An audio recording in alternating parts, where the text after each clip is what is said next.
When you're dreaming of sailing into the sunset, the best place to start is not the internet. It's not the clear teal water, or rolling waves, or edited versions of other people's dreams. Instead, find that very back part of a boatyard, where boats go to die and the grass grows up around them and their insides are gutted. And know that they all once had a name.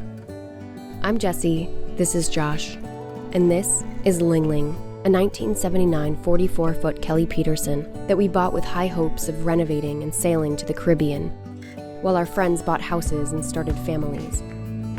She needed a new deck, a new ceiling, a new paint job, a lot of things. And things that we didn't know she would need, she did need.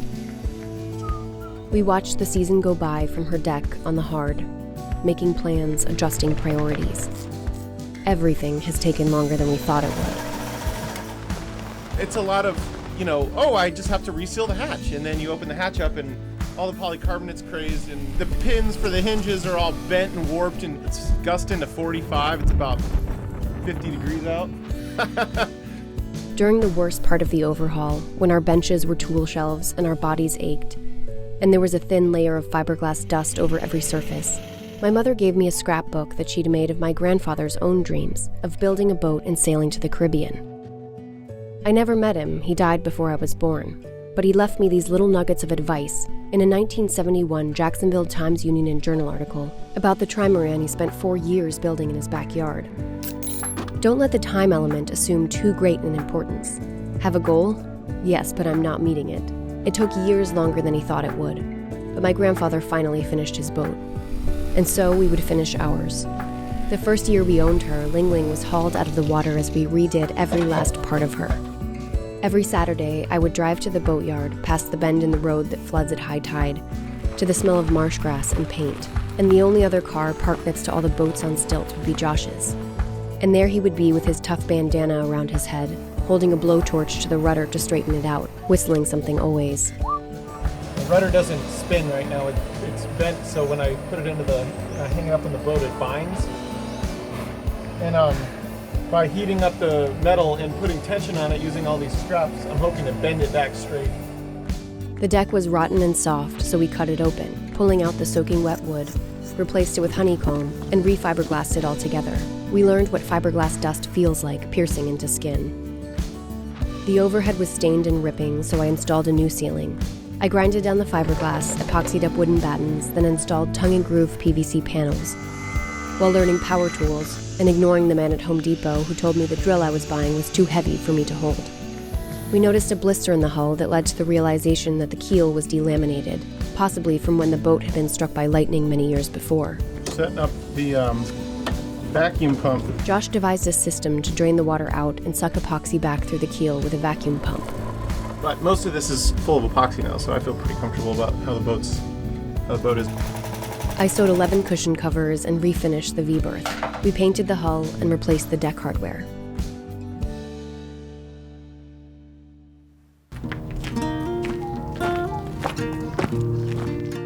After a year of 7-day work weeks, cold hands, sunburns, and Mondays at work half awake and half relieved, slamming Advil, we launched the boat back into the water.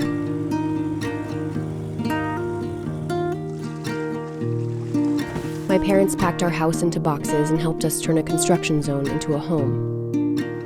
Everything had dust. Everything. And it is absolutely beautiful now. We moved aboard in the heat of the summer with a half-finished ceiling, peeling cap rails, and plastic taped up over our port lights. We're about to go on our first sail.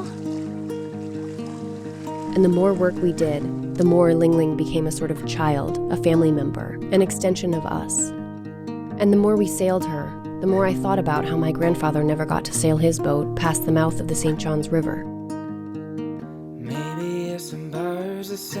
Shortly after launching her, he had a stroke. He lost his balance and he could no longer sail. When he died, the boat rotted in the backyard.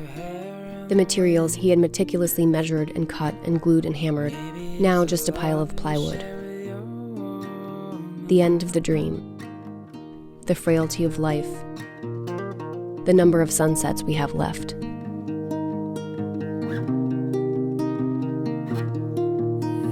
Our deadline pushed back and further back, and the more we tried to set sail, the more Ling Ling needed. We replaced and rebedded the engine. Is it working? Oh yeah. We got oil pressure. Temp is good. Current at 1,000 RPM. All I know is a life you live won't come again. We pulled the mast and replaced the rigging, complete with hiring a crane to lift the 60-foot, 2,000-pound aluminum lightning rod straight out of our living room and into the boatyard. I varnished everything. And then the next year, I varnished everything again. Back then, we thought that one day, after the next project, the boat would be done and we would know how to sail. But a boat is never done, and we will never truly dominate the sport of sailing.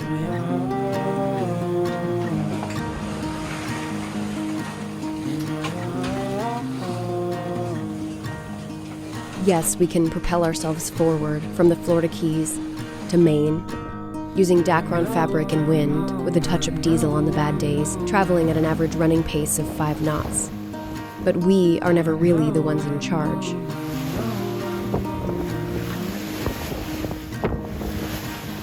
Every leg of the trip has had something happen. Like, even right as we were pulling out from West Palm Beach, the jib halyard just completely frayed off and fell. Right before we got boarded by Border Patrol. Yeah, we got boarded by Border Patrol in the middle of the night with no warning. That was perfect timing. Just when you get comfortable, the prop shaft detaches from the engine when you're leaving the slip. Maine seaweed clogs your intake. While you are in water too deep to anchor, the wind is dead, and there are rocks jutting from the underwater mountain off your starboard bow. Your instruments suddenly stop working at night in the Delaware Bay, with container ships coming and going past you like eerie cities in the night. Yay, it's fixed. And the confused waves off Cape Fear will set you into a roll so deep and drastic that the force of it all will shear several 8-inch bolts straight out of the deck, and you will long more than anything in the world for solid ground and sleep. This got bent so quick. I have so much force on it, actually bent it. That's sweet. And there are parts that were like tying, all the ropes were tied to on the Traveler, and they're just like gone right on the boat. That means like when they broke off, they shot out in the water. So Oh my gosh. that's how hard it was like pushing it. Maybe it's the stars in the night. Maybe it's the moon that bring the tides alive. But when the waves even out and the wind hits just right, you climb down the swim ladder facing outwards and spread your arms out across the stern. And suddenly you can appreciate like never before the hours of the day that you were given to live here on this beautiful earth with all its water.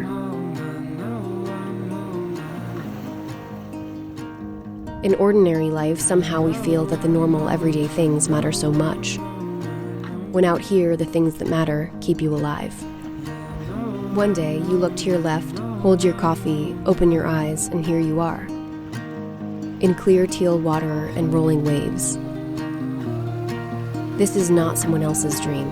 It is your own. It is your grandfather's, passed down somehow by the intangible pieces of the universe that glue you together.